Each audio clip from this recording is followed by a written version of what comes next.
Vande Mataram. Network 10 के खास कार्यक्रम चर्चाए खास में आप सभी का बेहद स्वागत। बिहार में अब नई सरकार है, नीतीश कुमार सीएम बन चुके हैं। अब आरजेडी और जेडीयू का गठबंधन है। इधर बदली सियासत में जुबानी जंग भी तेज हो चली है। नीतीश की ये नई पारी चौंकाने वाली नहीं है। बीजेपी और जेडीयू को अलग होना ही था और अब नीतीश के सामने नई चुनौतियां हैं। चर्चाए खास में आज जिक्र फिर से बिहार का।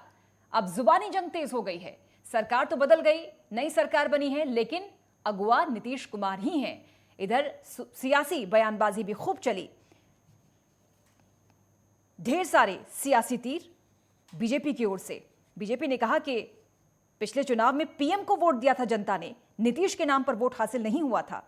इसके अलावा बीजेपी ने यह भी आरोप लगाया कि तेजस्वी के खिलाफ चार्जशीट है, उसके साथ अब नीतीश कुमार ने सरकार बनाई है। बीजेपी ने नीतीश का सम्मान किया। हमारे खिलाफ जेडीयू ने झूठा प्रचार किया है। हमने नीतीश को 5 बार मंत्री बनाया, सीएम चेहरा तक बनाया, लेकिन नीतीश कुमार ने दगाबाजी की। वहीं नीतीश ने कहा कि 2 महीने से हालात खराब थे, बिहार की जनता के हित में हमने यह फैसला लिया है और आज नई सरकार का गठन हो चुका है और इस गठन के खिलाफ, इस नई सरकार के खिलाफ अब विरोध प्रदर्शन आज बीजेपी ने किया, प्रदर्शन जाहिर किया, प्रोटेस्ट करते नजर आए आज बीजेपी के नेता और कार्यकर्ता और जमकर निशाना साधा नीतीश कुमार के ऊपर।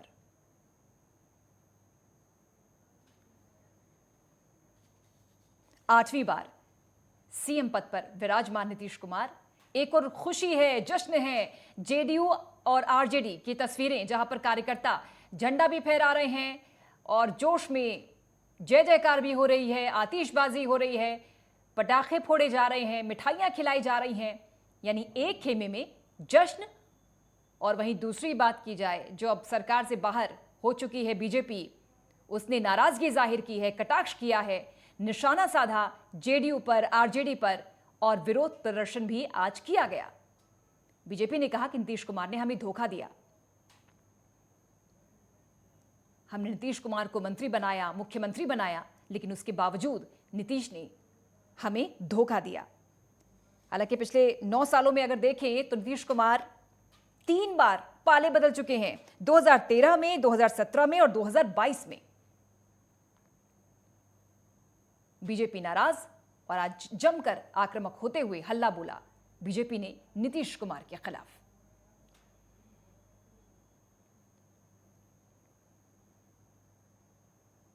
अब इस पूरे घटनाक्रम से, सियासी बदलाव से क्या सबक, क्या संदेश, क्योंकि यह तय है कि यह सियासी बदलाव 2024 की तैयारी है।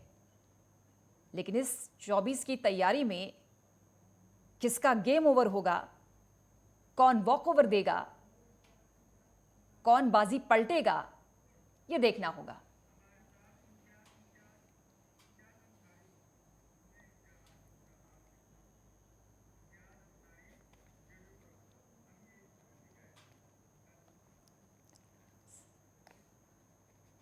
चर्चाए खास में कई मेहमान जुड़ेंगे हमारे साथ, लेकिन फिलहाल मौजूद हैं जेडीयू प्रवक्ता इम्तियाज अंसारी जी। इम्तियाज जी, बहुत बहुत स्वागत आपका, शुभकामनाएं। एक बार फिर से सरकार बनी है, चेहरे पर आपके मुस्कुराहट भी है, क्योंकि बेशक बदलाव हुआ है लेकिन स्टीयरिंग आपके हाथ में है। बिल्कुल, देखिए, बिहार के और देश के लोकतंत्र के लिए ये बदलाव बहुत ही अति आवश्यक था। मुझे कि हम बताना चाहते थे कि ये लोग जो आज नीतीश कुमार जी पे आरोप लगा रहे हैं कि नीतीश कुमार जी ने विश्वासघात किया, तो इनको अपना एनडीए के इतिहास को पढ़ना चाहिए और समझना चाहिए।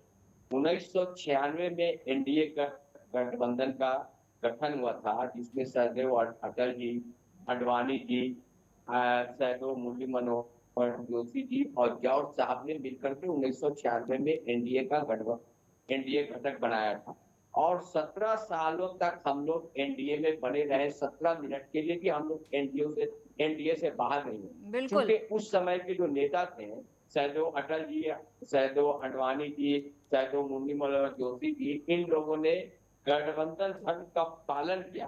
और इन लोग किस तरह से आज के जो भाजपा के नेता हैं, उन लोगों ने जो गठबंधन धर्म का जो पालन कर रहे हैं, आपको देखने को कुछ ही वर्ष पहले आपको मिलेगा। अरुणाचल प्रदेश से जनता दल ने इम्तियाज जी, विधानसभा चुनाव हम लोगों ने जीता था। हमारे 6 एमएलए को इन्होंने बीजेपी ज्वाइन करवा लिया, इम्तियाज जबकि जी, इनकी गवर्नमेंट को हम लोगों ने बिना शर्त हम लोगों ने इनको जी समर्थन सुन दिया लीजिए था। इम्तियाज जी, आप तो इतिहास के जी पन्ने जी पलट रहे हैं, लेकिन बीजेपी ये कह रही है, आपको आईना दिखा रही है कि पिछले 9 साल में किस तरह नीतीश कुमार पाला बदलते रहे नहीं, हैं। उस विषय देखिए पूजा जी, उस विषय में भी हम आपको बता रहे हैं। 2005 में हमने नीतीश कुमार जी के नेतृत्व में चुनाव लड़ा गया, जेडीयू 88 सीट पे हम लोग जीते। हमारा नंबर ज्यादा था, लेकिन हम लोगों ने भाजपा को सम्मानजनक हिस्सेदारी मंत्रिमंडल में दिया। माननीय मुख्यमंत्री श्री नीतीश कुमार जी ने कहा कि नहीं, हमारा गठबंधन है, सम्मानजनक उनको मंत्रिमंडल में वो हम लोगों कर्जा ने तो पिछली बार शामिल उन्होंने किया। चुका दिया दो इम्तियाज जी। दो नहीं नहीं, उसके आपका बाद आंकड़ा बता रहे, कम था, आपके सर पर नहीं ताजपोशी कर दी नहीं, बीजेपी ने। उस आंकड़े पे भी पूजा जी 1 मिनट का समय लेंगे। 2010 में हमने 118 सीट हमने जीता। हमने भाजपा को अपना साझेदार और सम्मानजनक स्थिति में लाया। 2015 में जो ये लोग बात कर रहे हैं, 2015 में हम लोग महागठबंधन में चुनाव लड़े। आज ये बात बोल रहे हैं कि नीतीश कुमार जी ने विश्वासघात किया। 2015 में तो इनके प्रधानमंत्री जी ने बिहार में 42 सभा किया था। कितना नंबर आया था इनका, कितना सीट आया था? हम लोग महागठबंधन में थे, माननीय नेता नीतीश कुमार जी मुख्यमंत्री बने। 2017 में हम लोग इनके साथ चले गए, ठीक तो क्या ठीक इम्तियाज जी, ठीक महागठबंधन के साथ विश्वासघात नहीं था? ठीक ठीक और उस नंबर पे इनको हमने साझेदार बनाया और इनको सरकार में शामिल किया। ये इस ठीक चीज को भूल इम्तियाज गए। जी, अब अब जो 2020 में क्या हुआ? इन जो बीत लोगों गई ने उसे भाजपा, भुलाएं और आगे बढ़े नहीं इम्तियाज नहीं जी। पूजा जी लेकिन देखिए, अब चूंकि अब जी जी बिल्कुल 2020 ठीक। से इन लोगों ने विश्वासघात करने का, स्क्रिप्ट लिखने का काम करने का किया। हमारे जो विश्वासी थे, माननीय मुख्यमंत्री श्री नीतीश कुमार जी के विश्वासी आरसीपी जो नौकरशाह थे, ठीक, उस नौकरशाह को नीतीश अब कुमार जी आगे ने बढ़ते हैं अपने इम्तियाज जी। संगठन में अब एक बड़ा जगह दिया, ठीक है, राज्यसभा एमपी बनाया, और वो बीजेपी ने इनको अपना एजेंट बना लिया। और 2020 में ही चुनाव में हम लोगों के साजिश हुआ, बीजेपी के कार्यकर्ताओं को एलजेपी में भेज करके, जहां जहां जनता दल यू का उम्मीदवार था वहां खड़ा करके जेडीयू के नंबर को इन लोगों ने कब करवाया? 2020 में। तो हम लोग, इनका जो साजिश था, हमारे जेडीयू के कार्यकर्ता जहां जहां से भाजपा के उम्मीदवार थे, जेडीयू के कार्यकर्ताओं ने तन मन धन से उनको जिताने का काम किया। लेकिन जहां जहां जेडीयू चुनाव लड़ रही थी, भाजपा के कार्यकर्ताओं ने उनको हराने का काम किया। अगर 43 सीट भी हम जीत करके आए, तो उनके साजिश के विपरीत हम जीत करके आए। ठीक लेकिन इम्तियाज उसके जी, जो बाद साजिश आपके साथ हुई उसको आईना दिखाते हुए आप आगे बढ़ गए हैं। राकेश रोशन जी भी जुड़ गए हैं, विधायक आरजेडी, और अरविंद जयतिलक जी राजनीतिक विश्लेषक भी हमारे साथ जुड़ गए हैं। आप दोनों का भी बहुत बहुत खास स्वागत है। राकेश जी, आपके पास आते हुए, इस पूरी कवायद में सबसे ज्यादा फायदा तो आरजेडी को हुआ है। आप सत्ता में भी आए, डिप्टी सीएम पद भी आपको मिल गया, ये भी तय है कि कैबिनेट में और आपके जो होंगे विधायक उनको सबसे ज्यादा जगह मिलेगी। यानी कह सकते हैं कि ईद पर आपने बुलाया और ईद पर इफ्तार दी, और उसका जो फल मिला वो आपको मुहर्रम पर सत्ता तक आप पहुंच गए।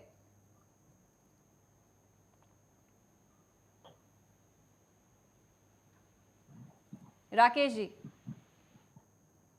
ये जनता दल कभी सत्ता के लिए उतारू नहीं था, और हमारा जो मुद्दा था, जिन मुद्दों को लेकर के हम पिछले चुनाव में उतरे थे, हमारी पूरी महागठबंधन उन मुद्दों को लेकर के संघर्ष कर रही थी, और हम साथ में जो जिम्मेवारी जनता ने दिया था उसका निर्वहन कर रहे थे। लेकिन अभी जो हम लोगों ने नया गठबंधन बनाया, ये परिस्थितियों, जो राजनीतिक परिस्थितियों में बदलाव हुआ, उसके चलते राष्ट्रीय जनता दल को ये कदम उठाना पड़ा। अब बदलाव का जो सबसे बड़ा कारण है, आप देख रहे हैं कि देश के अंदर जो बीजेपी की सरकार है, ये कभी भी मुद्दों पर कोई चर्चा करना ही नहीं चाहती है। देश का बर्निंग इशू है अनएम्प्लॉयमेंट का, देश के अंदर बर्निंग इशू है महंगाई का, लेकिन ये दिल्ली की जो सरकार है कभी इन मुद्दों पर चर्चा नहीं करती। दूसरी बात है कि भारतीय जनता पार्टी देश के अंदर एक एकाधिकारवाद की राजनीति का शुरुआत करना चाहती थी, जिसके चलते लोकतंत्र पर बहुत बड़ा खतरा था।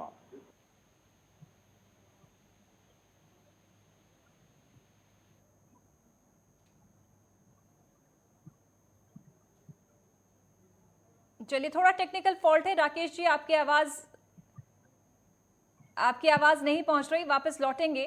अरविंद जी, आपके पास आते हुए, अब नई सरकार, हालांकि स्टीयरिंग अभी भी नीतीश कुमार के पास है, लेकिन गठबंधन के साथ ही बदल गए हैं। आज चरण स्पर्श भी किया चाचा का तेजस्वी यादव ने। कुल मिलाकर जो तस्वीर बदली है बिहार की, उसे आप कैसे देखते हैं? क्या सबक, क्या संदेश, और 2024 के लिए कह सकते हैं कि ये गेम सेट हुआ है? बिल्कुल पूजा जी, देखिए राजनीति मौके की मोहताज होती है और नीतीश कुमार के बारे में कहा जाता है कि वो अप्रत्याशित फैसले लेने में माहिर है, और यह भी कहा जाता है कि उनका जो दाहिना हाथ काम करता है बाएं हाथ को पता नहीं चलता है। लेकिन इस बार जो है निसंदेह जो है भारतीय जनता पार्टी को यह एक करारा झटका है, लेकिन मुझे लगता है कि भारतीय जनता पार्टी ये सारी कवायद को होने दिया है। शायद उसे लग रहा था कि नहीं, नीतीश कुमार को मनाने जुनाने का कोई मतलब नहीं है, और जो अंदर खाने से बात आ रही है वो कहीं ना कहीं भाजपा को कुछ इस तरह का प्रतीत हो रहा है कि नीतीश कुमार की बिहार में एक क्रेडिबिलिटी थी, जो उनकी साख थी, कहीं ना कहीं जो उनकी साख दरकी है। और विगत विधानसभा चुनाव से लेकर के आप 2014-2019 के लोकसभा चुनाव को आप देख लीजिए, तो उनका जो वोट प्रतिशत है उसमें कहीं कोई इजाफा होता हुआ नहीं दिखा। आप 2014 का महागठबंधन का लोकसभा का चुनाव और बीजेपी और एलजेपी का साथ मिलकर के देख लिए तो दोनों का लगभग बराबर जो है अनुपात है। और आपने 2019 में तो देखा कि आरजेडी को कुछ भी नहीं मिला, और जेडीयू और बीजेपी मिलकर के 16 और 17 की सीटें मतलब कामयाब रही। लेकिन अब चूंकि भाजपा के लिए चुनौती तो है ही है, आप देखेंगे तो बिहार, उत्तर प्रदेश और महाराष्ट्र मिलकर के तकरीबन 168 सीटें लोकसभा की है। भाजपा 2014 में और 2019 में जो है 148 सीटें जीतने में कामयाब रही। यूपी की भी सीट देखिए, और बिहार की 40 में से 39 सीट जीतने में कामयाब रही। तो आज की तारीख में चूंकि महागठबंधन जो है मिलकर के चुनाव लड़ेगा स्वाभाविक रूप से 2024 में, तो बीजेपी के लिए तो चुनौती है। लेकिन यहाँ मजेदार बात यह है कि आप दोनों का वोट प्रतिशत देखेंगे तो लगभग जो है 35 के आसपास है। अगर एलजेपी और बीजेपी मिलकर के लड़ती है चुनाव, अगर एलजेपी के दोनों धड़े साथ आ जाते हैं तब, और जो है महागठबंधन में ये दोनों दल तीनों मिलकर के लड़ते हैं, तो लगभग जो है बराबर है। तो कुल मिलाकर के बीजेपी के लिए चुनौती के साथ साथ बिहार में अपनी स्थिति मजबूत करने के लिए एक खुला आसमान भी मिला है। लेकिन हाँ, बीजेपी का कोई एक बड़ा नेता जिस तरह उत्तर प्रदेश में है उस तरह से वहां पर कोई नहीं है, तो यह जो है बीजेपी के लिए कहीं ना कहीं माइनस है। लेकिन मुझे लगता है कि गुफा में अंधेरा चाहे जितनी हो, रोशनी किनारे पर जरूर होती है, और शायद बीजेपी को यह जो करारा झटका है, हो सकता है कि उसके लिए संजीवनी साबित हो जाए। लेकिन देखिए, नीतीश कुमार के लिए एक चुनौती है।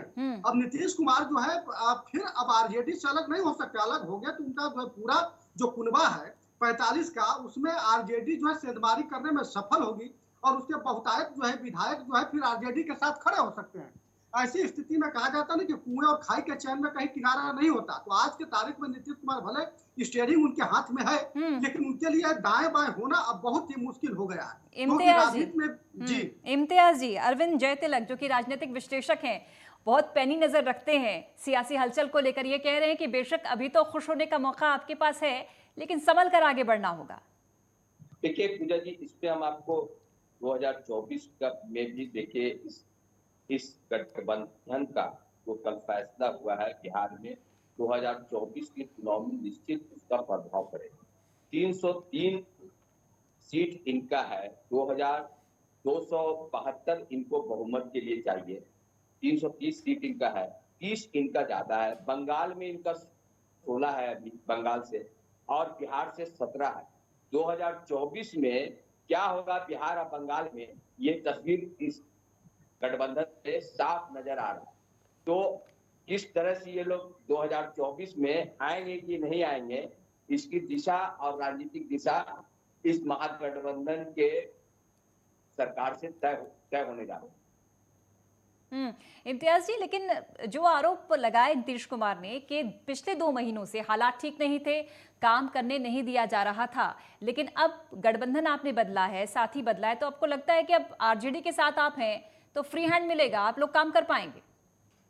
बिल्कुल, इस तरह से नीतीश कुमार जी को अपमानित किया जा रहा था, बिहार को अपमानित किया जाता, हमारा पटना विश्वविद्यालय को केंद्रीय विश्वविद्यालय का दर्जा नहीं दिया गया, बिहार को विशेष दर्जा पे कई मुद्दे पे, और इनके छुटभैया नेता जो है लगातार अपने ही सरकार पे, इनके मंत्री, इनके प्रदेश अध्यक्ष लगातार अपने ही सरकार पे हमला कर रहे थे। ऐसा लगता था कि वो विपक्ष के, इनके राष्ट्रीय अध्यक्ष पटना में आकर के बोल रहे हैं कि देश से सारी क्षेत्रीय दल को समाप्त कर दिया जाएगा। क्या ये लोकतंत्र की यही सुंदरता है? किसी बाग में सिर्फ कमल ही रहेगा, गुलाब और चमेली और बेला का फूल नहीं रहेगा? ये बात करते हैं कि सारे क्षेत्रीय दल को समाप्त कर दिया जाएगा। इस तरह का हिटलर शाही भाषा और राजनीति में लोकतंत्र की सुंदरता को समाप्त करने की जो षड्यंत्र और षड्यंत्र कर रहे हैं, महाराष्ट्र से इन्होंने शुरू किया। उस फिल्म को ये बिहार में दोहराना चाहते थे। हमारे ही पार्टी के नेता को इन्होंने अपना एजेंट बना लिया, आरसीपी को, और एजेंट बना करके बिहार में खेला खेलना चाहते थे। तो बिहार लोकतंत्र की जननी है, समाजवादी विचारधारा की जननी है। उस खेला पे बिहार ने बता दिया कि खेला कैसा होता है। बिहार ने लोकतंत्र का जो चांटा इनके गाल पे दिया है, इनको समझ जाए कि देश में लोकतंत्र को संरक्षण करने का जो कदम है, इस तरह का कदम को इनका अब स्टॉप हो गया है 9 अगस्त। राकेश जी, बेशक पिछले चुनाव में आपके पास आंकड़ा बहुत ज्यादा था, उसके बावजूद भी आप सत्ता में नहीं आ पाए, लेकिन विपक्ष में रहते हुए बतौर आपने आक्रामक तरीके से, तेजस्वी यादव खूब आक्रामक होकर नजर आए, वो कई मुद्दों को उठाते हुए भी नजर आए। अब आपको लगता है चूंकि सत्ता आपके पास है और अभी समय भी है, विधानसभा या लोकसभा चुनाव में तकरीबन 3 साल का वक्त है, आपको लगता है कि अब सरकार में आने के बाद जनता के मुद्दों को बहुत गंभीरता के साथ देखते हुए, जनता के सरोकार को समझते हुए, चुनौतियों का सामना करते हुए आप आगे आने वाले भविष्य के लिए तैयारी कर पाएंगे बेहतर तरीके से? देखिए, आज जो शपथ ग्रहण हुआ और शपथ ग्रहण के बाद तुरंत हमारे नेता तेजस्वी यादव जी ने मीडिया को संबोधित करते हुए कहा कि हमारा जो जनता से कमिटमेंट था 2020 में, हमने जो जिन मुद्दों पर चुनाव लड़ा था, बेरोजगारी के मुद्दे पर या महंगाई के मुद्दे पर या जन सरोकार की कार्रवाइयों पर, ये सारे मुद्दों पर हम अपनी सरकार के अंतर्गत प्राथमिकता के आधार पर काम करने का प्रयास शुरू कर देंगे। और उन्होंने ये भी कहा कि निकट भविष्य में बम्पर नौकरी बिहार के नौजवानों को मिलने जा रही है। तो हम तो अपने एजेंडे को लेकर के ही आगे बढ़ रहे हैं और हमने नीतीश जी से साफ लहजों में कहा है कि हम मुद्दों के साथ आपसे समझौता किए हैं और जो हमारे मुद्दे हैं हम समझते हैं आपका भी वो मुद्दा है और कॉमन अंडरस्टैंडिंग है।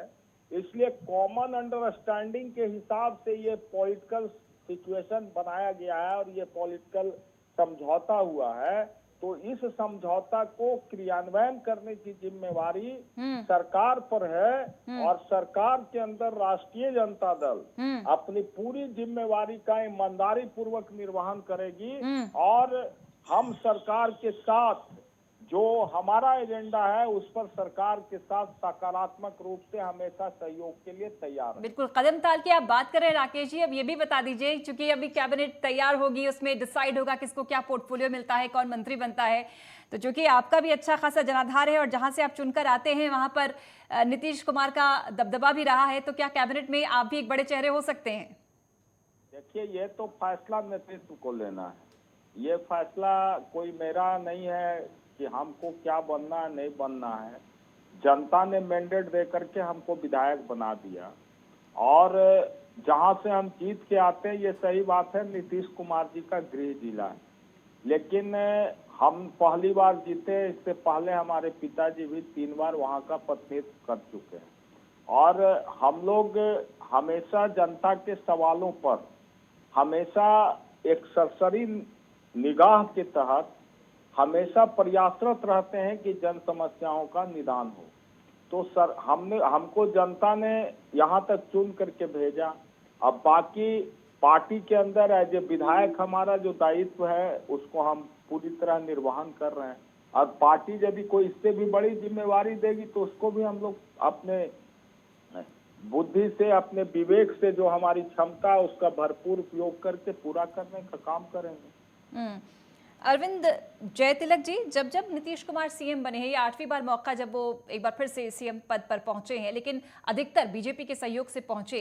लेकिन अगर नरेंद्र मोदी और नीतीश कुमार के रिश्तों को देखा जाए, समझा जाए, बेशक सत्ता में साथ रहे, लेकिन कई योजनाओं पर हमेशा मतभेद रहा, चाहे वो अग्निपथ योजना हो या फिर बिहार में जो जनगणना है उसको लेकर, जातीय जनगणना कर। जी बिल्कुल पूजा जी, देखिए पानी को उबलने के लिए 100 डिग्री तापमान का इंतजार करना पड़ता है। तो अभी 2 साल का वक्त है 2024 आने में और इस दरमियान जो है आरजेडी और जेडीयू की जो सरकार जो है उसका परफॉर्मेंस काफी कुछ तय करेगा कि 2024 में उनकी स्थिति क्या होगी। जिस तरह से अभी इम्तियाज भाई ने कहा या बाकी जो आपके जेडीयू के हैं वो कह रहे थे कि नहीं जो हम लोग कमिटमेंट किए हैं जनता से कि रोजगार को लेकर के, तो आपको हमको सबको मालूम है कि बिहार देश के तकरीबन 1 दर्जन राज्यों में है जहाँ की जो है हालात जो है आर्थिक व्यवस्था बहुत ही बदतर स्थिति में है। तो अभी तक केंद्रीय सहयोग हमारे समय से बहुत काफी मिल रहा था, जिससे नीतीश कुमार अर्थव्यवस्था के मोर्चे पर काफी कुछ लड़ते दिख रहे थे। अब मुझे नहीं लगता है कि उस ढंग से जो है उनको सहयोग मिल पाएगा, तो कहीं ना कहीं यह चुनौती अर्थव्यवस्था के मुद्दे पर भी बढ़ेगी। और दूसरी चीज की आपने देखा कि 2014 के बाद जब दोनों महागठबंधन हुआ और जो सरकार बनी बिहार में, और किस तरह से दोनों दलों के बीच में खटास पैदा हुआ, विशेष रूप से कानून व्यवस्था के मोर्चे पर। उस समय गृह मंत्रालय नीतीश कुमार जी के पास था। आज की तारीख में अगर गृह मंत्रालय मान लीजिए कर चला जाता है जेडीयू या आरजेडी के पास, तो स्वाभाविक रूप से शासन प्रशासन को हाँकने का काम तेजस्वी यादव करेंगे। और जो है वो कहा जाता है ना कि शेर से हर जोतने पर तो किसान तो मरेगा ही। ऐसी स्थिति में सर्वाधिक नुकसान जो है नीतीश कुमार को ही होगी। और दूसरी महत्वपूर्ण बात यह कि नीतीश कुमार के की जो आप कह सकते हैं कि जो 45 जो विधायक हैं, यह पूरी तरह से रेखांकित करता है कि जो नीतीश कुमार की छवि 2000 के बाद 2005 के शासन के दरमियान जो एक उभर करके परिप्रेक्ष्य में आई थी, वह आज की तारीख में नहीं है, क्योंकि उनकी जो विश्वसनीयता है वो कहीं ना कहीं जो है बार बार जो है डवाडोल होती रही है। दूसरी बात आपने कहा कि क्या रिश्तों की बात जो है, तो ये जाहिर है कि ये 36 का आंकड़ा दोनों लोगों के बीच में रहा है, मोदी जी के बारे में, नीतीश कुमार के बारे में। आपने देखा कि जब गोवा में जो है भारतीय जनता पार्टी ने जो अपना मीटिंग की और उसमें तय किया कि नहीं प्रधानमंत्री नरेंद्र मोदी को प्रोजेक्ट किया जाएगा, और किस तरह नीतीश कुमार जी जो है इस्तीफा देकर ये गठबंधन से अलग होकर के मोर्चा खोल दिए, उसे साफ जाहिर होता है कि फूटी आंख भी नहीं सुहाते हैं। लेकिन कहा जाता है कि समंदर के कानून जो है जहाज तय नहीं करते, वो जनता तय करती है। यह देश तय करेगा कि देश का प्रधानमंत्री कौन होगा। तो यह रिश्तों का जो इतिहास भूगोल है ये बदलता रहता है, और कल क्या होगा इसका जो अंजाम लगाना वो भी। सियासत में ना कोई दोस्त होता है ना दुश्मन होता है। राहुल आनंद जी भी जुड़ गए हैं, बीजेपी प्रवक्ता। राहुल जी, बहुत बहुत स्वागत आपका। हालांकि आपका मन तो उदास होगा, लेकिन आप सबक नहीं लेते। वजह यह है कि पिछली बार भी आपके साथ यही हुआ था, इस बार भी आपको धोखा मिला, सत्ता भी गई और लोगों के बीच में परसेप्शन मिला बन गया ये कि आप अच्छे सहयोगी नहीं हैं। देखिए, सबसे पहले चर्चा की शुरुआत करने से पहले मैं आपसे माफ़ी मांगूंगा और आपके दर्शकों से कि मैं थोड़ा विलम्ब आपसे ज्वाइन किया, समय कम था इसलिए। और दूसरी बात मैं आपको बता दूं कि हाथों में गीता रखेंगे, सीने में कुरान रखेंगे। हाथों में गीता रखेंगे, सीने में कुरान रखेंगे। मेल बढ़ाए जो आपस में वही धर्म ईमान रखेंगे। काशी और काबा भी होगा, पहले हिंदुस्तान रखेंगे। और जहां तक बिहार की परिवेश की बात है, राजनीतिक परिवेश की बात है, तो मैं आपको बता दूं कि जब भी गठबंधन धर्म का जो पालन करने की बात होती है, तो जो राजधर्म की हम बात करते हैं उसको करने में भारतीय जनता पार्टी हमेशा अव्वल रही है और अब उस अव्वल अंक को प्राप्त करती रही है। आपको मैं स्मरण करा दूं कि 96 में जब इस प्रकार की बातें की गई थी और उस वक्त भी समय कम है। राहुल जी, आप संक्षेप में बता दें कि 2024 के लिए अब क्या होगा बिहार में आपके लिए, क्योंकि समय बहुत कम है सर, बहुत संक्षेप में। देखिए, संक्षेप में अगर मैं बताऊं तो मैं बस इतना कहूंगा, क्यों परे हो चक्कर में, कोई नहीं है टक्कर में। और जो विपक्ष खेमे के लोग प्रधानमंत्री जी को मोर्चाबंदी करना चाहते हैं, तो पहले वो अपने गिरवान में झांक कर देख लें कि वो किनके साथ गठबंधन करने जा रहे हैं। वो सारे लोग आरोपित हैं, उनके ऊपर ईडी के आरोप तय हो चुके हैं, कुछ लोग जमानत पे हैं, कुछ लोग जाने वाले हैं। तो जो भ्रष्टाचार, जो CCC की बात करते थे, क्राइम, करप्शन और कम्युनिज्म, उन सबको ताक पे रखकर नैतिकता के आधार पर उन्होंने सबकी स्वाहा कर दिया है। अग्नि को साक्षी मानकर उन्होंने सारी चीजों को स्वाहा कर दिया है। इसलिए मैं विश्वास के साथ कह सकता हूं कि 2024 में नरेंद्र मोदी जी की सरकार सत्ते में पूरे जोर शोर से वापस करेगी। विश्वास पर दुनिया कायम है। आपको भी शुभकामनाएं। शुक्रिया आप सभी का जुड़ने के लिए। इम्तियाज अंसारी जी, राकेश रोशन जी, राहुल आनंद जी और अरविंद जयतिलक जी, जुड़ने के लिए बहुत बहुत शुक्रिया। तो नई सरकार बिहार में एक बार फिर नीतीश कुमार के पास ही कमान है, लेकिन 2024 का अगर टारगेट सेट करके चल रहे हैं सभी दल, तो देखना होगा कि भविष्य में ऊंट किस करवट बैठता है। फिलहाल एक ब्रेक के लिए रुक रहे हैं। चर्चाएं खास में इतना ही। जय हिंद।